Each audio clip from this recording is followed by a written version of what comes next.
Yes, I do have spinach artichoke dip on my glasses. Hi friends! I'm Coley, this is Sweet Peaches Nutrition, and today I want to talk to you about vegetable broth and how easy it is to make at home. I love making my own vegetable broth because it can help me reduce food waste, it can save money, and it allows you to control what goes in it, especially salt content, because there can definitely be sneaky sodium in your vegetable broth. First of all, I hear a lot of people asking about what's the difference between stock and broth. And like, for all intents and purposes, they're the same thing.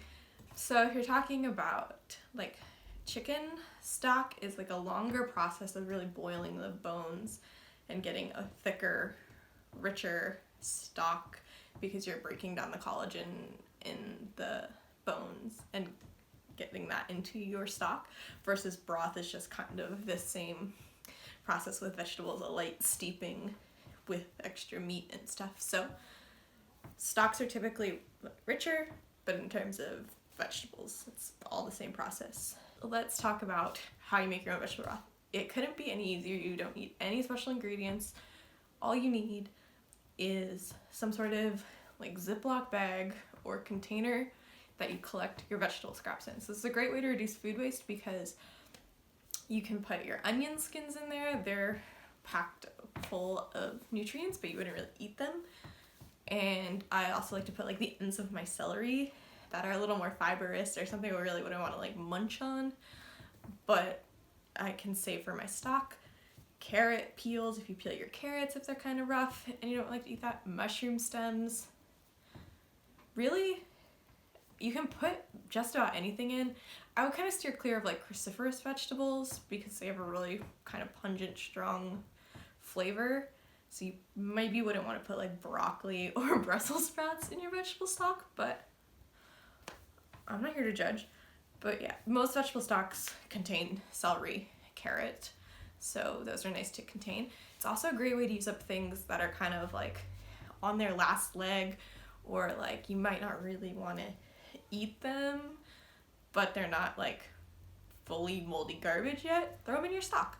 So I definitely do that. Like if I notice I bought celery to make soups and I still have a couple stalks left that might not get eaten, into the broth they go. So I just keep that bag in my freezer, and as I use scraps I put them in there instead of throwing them out. And then when the bag gets full, or when I need broth, is when I make it. So you're gonna want to grab a big stock pot. I happen to have one that has the colander that fits right in it, which is really nice because then I can just pull that out and get all the scraps out in one go. But if you don't have that, no big deal. You can scoop it out with a salad spoon, pour it over a strainer, whatever works easiest for you.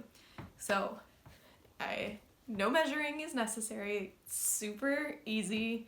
I just pour all of my frozen vegetables into the pot and then top it off with water. So just until the pot is full or the vegetables are covered, and it's as simple as that.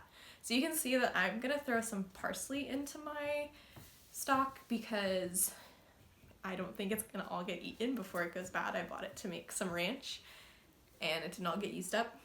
And so I'm just gonna throw that in there because I know it'll impart a nice flavor, and then I feel like it doesn't get wasted. Something else that you can put in your stock that's really cool, if you're not opposed to dairy, you can put cheese rinds in. It adds a nice light like umami flavor to your broth that you might get from a meat-based broth. But same thing, you can just, when you get to the end of your cheese, like this is a Parmesan rind, you can throw it in your bag and put it in your broth. So I'm just gonna top off my container. So I'm just gonna top off my pot with water, and then I'm gonna add in some salt. So you can decide how you wanna salt your broth. You can leave it completely unsalted, but just remember that whenever you're cooking with it, you're going to need to use a generous amount of salt. I like to lightly salt my stock, which I usually is the equivalent of I buy a low sodium broth if I buy it at the store. And so I just will lightly salt my broth here. Also, this is a time when I usually use iodized salt. So often when I'm cooking, I use a salt grinder with pink Himalayan salt in it just because that's what I have. But when I'm using salt in this context, I like to use an iodized salt because often we don't get iodine in our diet, which is why salt became iodized in the first place. So just a tip for you if you're worried about your iodine intake at all. You can also decide how much you want to flavor your stock. So as I said, I threw in some fresh parsley that I had that I wanted to use up. I'm also adding in some bay leaves. They just impart a nice flavor. And then some dried spices as well, a little bit of rosemary and oregano and thyme. Totally optional if you have them. If you have fresh stuff you want to use up, they can go in as well. Just adds a little bit more depth of flavor so that when you're cooking with it, it's a little more flavorful than just water. And then you can just let it cook. You can let it simmer on the stove for like 30-ish minutes. Let the flavors come out of your scraps and into the water.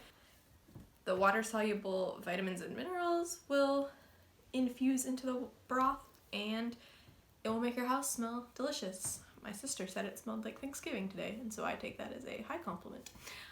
And then when it's done, in my case, I'm pulling the built-in colander out of the water, or you can, if I didn't, before I had a pot like this, I usually would just go in and get the big chunks out with a slotted spoon, and then would pour the rest over a strainer to get the little fine bits out. And then you can store them in any container you have. I usually use mason jars because they're easy and I have a lot around, so I just fill those up. You can also freeze this if it makes too much for you to use. I'd say it will last a couple weeks in the fridge. It doesn't really go bad, and you'll know if it goes bad because it'll smell. Super easy. Like I said, I like the fact that I feel like I'm being a little less wasteful with my scraps and stuff, or if I have vegetables that I realize didn't get cooked in their prime, this is a great way to kind of get the last bit of nutrients out of them. And if it's harder for you to get to the store nowadays, it's a great way to spice up your rice and soups. Just adds a little more flavor than water.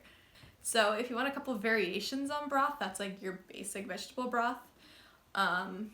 Another variation would be if you're cooking with Asian cuisine and you want to make a broth for like ramen, you can add miso to it. Miso has a really nice mellow umami flavor with a bit of sweetness. And so you can basically make your own miso soup with broth, and then you dissolve miso in it, and it's delicious. And then another variation is to use my new favorite spice from Trader Joe's. It's called like chickenless seasoning salt. And so it's like the seasonings that usually accompany chicken broth, like turmeric, onion powder, garlic powder, and it's just such a good blend, and it really smells like ramen, like chicken ramen packet. So if you sprinkled some of that into your broth, you would get the same kind of vibe of chicken stock without the chicken, obviously. So thanks so much for watching. I hope that's helpful information for you. If you have any questions, leave them in the comments below. I'll be around to chat.